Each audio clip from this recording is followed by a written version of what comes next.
Dimanche 28 mai 2018, le thème qui nous rassemble est la Sainte Trinité ou la richesse de la différence. L'ombre du zèbre n'a pas de rayures, nous dit le sage africain.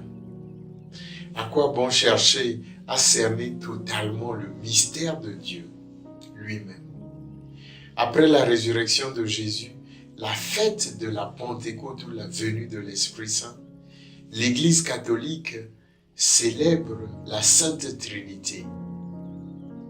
Les chrétiens et même les joueurs usent et abusent du signe de la croix, ce signe de la Sainte Trinité, au nom du Père et du Fils et du Saint-Esprit.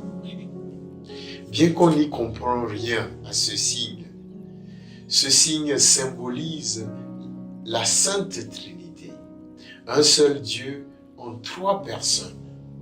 Dieu le Père qui crée ce monde, Dieu le Fils qui le sauve du péché, et Dieu l'Esprit Saint qui le vivifie et le sanctifie. Comparons juste ces trois personnes à un clavier de piano qui joue harmonieusement un son. L'essentiel, ce ne sont pas les claviers de ce piano, la différence entre eux, mais le son harmonieux qui sort, la mélodie qui nous emporte. Souvent, les représentations sur la Sainte Trinité nous embrouillent. Même quand les chrétiens prient, ils ne savent même pas à qui ils prient. Ou des fois, ils imaginent ou n'ont rien dans leur tête comme représentation quand ils prient. En effet, Dieu le Père n'équivaut pas à ce vieux barbu de père. Dieu le Fils n'est pas un blanc européen, mais un juif du Moyen-Orient. Et le Saint-Esprit n'est pas un oiseau. Ce qui nous importe ici, c'est d'apprendre la richesse dans la diversité. Oui, un seul Dieu en trois personnes nous montre combien l'autre n'est pas une menace à éliminer, une personne à convaincre pour qu'il soit un autre soi-même.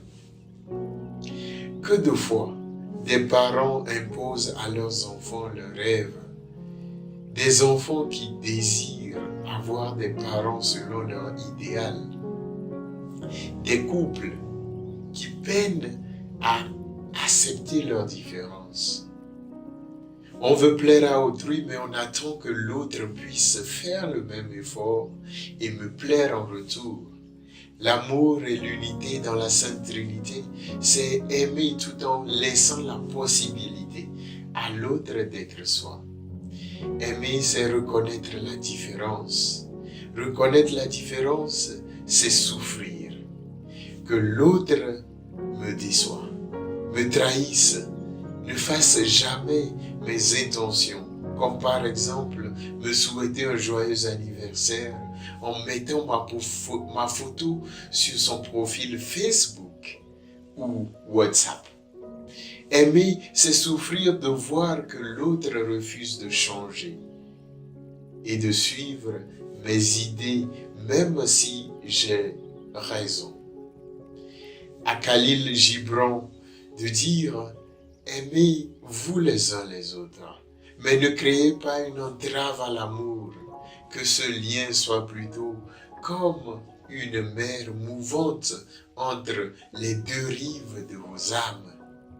Remplissez la coupe l'un pour l'autre, mais ne buvez pas dans la coupe de l'autre. Donnez de votre pain à l'autre, mais ne mangez pas du même pain. Chantez et dansez ensemble et soyez joyeux, mais laissez l'autre être seul. Oui, le secret est d'accorder de l'espace et de la liberté à l'autre. La Sainte Trinité l'a parfaitement réussi. Nous y sommes conviés. Quand la vie nous rend aveugles, seul l'amour fait recouvrir. ouvrir la vue. Le proverbe togolais de dire « Là où le cœur est, les pieds n'hésitent pas à y aller ». Bon dimanche de la Trinité et bonne fête à tous et à toutes.